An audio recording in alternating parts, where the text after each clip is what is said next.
Artificial intelligence एक ऐसा शब्द जो आज की दुनिया को पूरी तरह बदल रहा है। क्या आपने कभी सोचा है ये काम कैसे करता है? सब कुछ शुरू होता है एक छोटे से चिप से, जिसमें करोड़ों कैलकुलेशंस एक सेकंड में होती हैं। यह है मॉडर्न टेक की असली ताकत।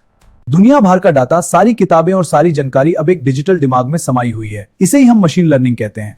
लेकिन ये सिर्फ डेटा नहीं है, ये दिमाग सीखता है, समझता है और फिर हमें हमारे सवालों के सही जवाब देता है। पुराने जमाने के कंप्यूटर से लेकर आज के सुपर इंटेलिजेंट एआई तक सफर काफी लंबा और हैरतअंगेज रहा है। आज हर फील्ड में एआई का दबदबा है, चाहे वो मेडिकल हो, स्पेस हो या फिर आपका अपना स्मार्टफोन। दोस्तों, क्या आपने कभी सोचा है कि एआई कैसे काम करता है? आज हम बात करेंगे न्यूरल नेटवर्क्स की, जो बिल्कुल हमारे दिमाग की तरह सीखना जानते हैं। ये एक डिजिटल दिमाग की तरह है। जब हम कोई डेटा मशीन को देते हैं तो वो यूज प्रोसेस करके नए पैटर्न्स पहचानती है। इमेजिन कीजिए एक फैक्ट्री जहां इनपुट जाता है और गियर्स के घूमने के बाद मशीन यूज एनालाइज करके सही आउटपुट देती है। लेकिन ये इतना आसान नहीं होता। मशीन को सही और गलत के बीच का फर्क सीखने के लिए कई बार कैलकुलेशंस करनी पड़ती हैं। जैसे जब आप नया फोन खरीदते हैं, मशीन उसकी प्राइस और फीचर्स को वे करती है ताकि आपको बेस्ट रिजल्ट मिल सके। न्यूरल नेटवर्क इन्हीं कनेक्शंस का एक जाल है, जहां हर पॉइंट एक दूसरे से सीखता है और इंफॉर्मेशन शेयर करता है। यहाँ काम आता है एक्टिवेशन फंक्शन, जो डिसाइड करता है कि कौन सी इंफॉर्मेशन आगे जाएगी और कौन सी नहीं। ये मशीन का फिल्टर है, जो डेटा काम का नहीं उसे हटा दिया जाता है और एक्यूरेसी मीटर धीरे धीरे बढ़ने लगता है। हर गलती से मशीन सीखती है। जब आंसर गलत होता है तो वो दोबारा कोशिश करती है जब तक सही नतीजा ना मिल जाए। मशीन को खतरों और एरर्स से बचाने के लिए सिक्योरिटी लेयर्स और चेक्स लगाए जाते हैं। सीखने की इस प्रोसेस को लॉस फंक्शन और बैक प्रोपगेशन कहते हैं, बिल्कुल जैसे हम स्कूल में एग्जाम्स की तैयारी करते हैं।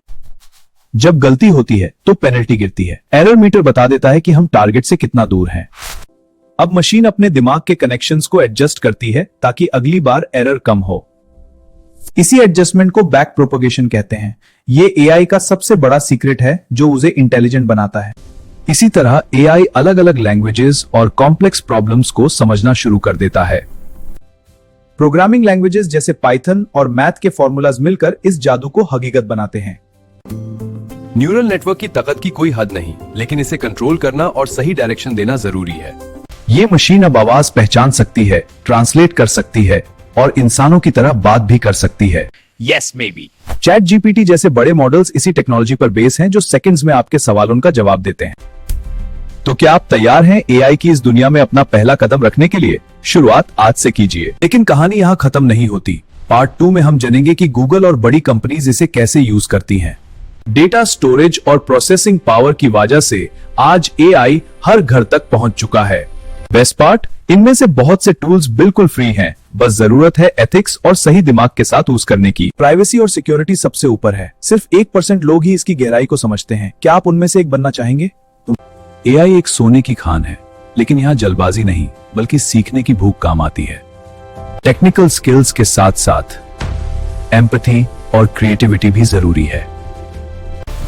आने वाला कल एआई का है और जो इसे समझ गया वही इस डिजिटल दुनिया का नया राजा होगा। तो उधर किस बात की? लाइक कीजिए, सब्सक्राइब कीजिए और मेरे साथ इस सफर पर चलिए। हमेशा सीखने के लिए तैयार रहें।